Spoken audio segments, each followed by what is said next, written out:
Muta na naman si Lolo Dog. Ano nangyari sa'yo, Lolo Dog? Kagabi ang daming muta niyan, kaya pinainom ko kaagad ng dewormer. Ano sa manayayay, Lolo Dog? Kawawa.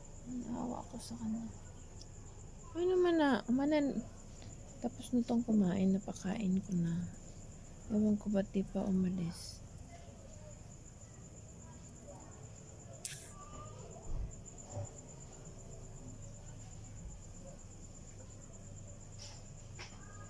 Antok, Lolo Dog? Antok? Gusto pa ka, Papa? Yayay siguro to. Nawala na tong pagmumuta niya eh. Tapos bumalik na naman ngayon.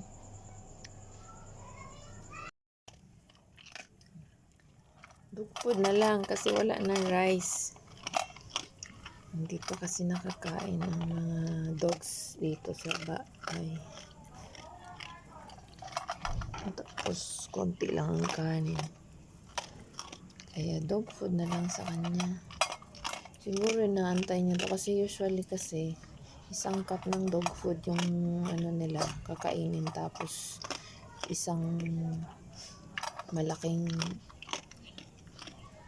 plato, yung plato ng ano yung malaki, ganun yung rice nila. Kaso konti lang ang rice. Wala pa nabusog si Lolo Dog. Ano na wala pa nabusog si Lolo Dog? Drink wawa o para mabusog ka. Pero at least wala na siyang galis. Nagkagalis to uli. Tapos binigyan ko ng next card. Gumaling na uli. Ayan. Ano siya mga kalulodog? Ay, nagmuta man ka. Inom wawa, drink wawa para mabusog na. Dili pwede daghan kayo. Daghan na kayo. Tulo na kakap imong dog food. Tapos na pay rice kanina gamay. Dili pwede daghan kayo.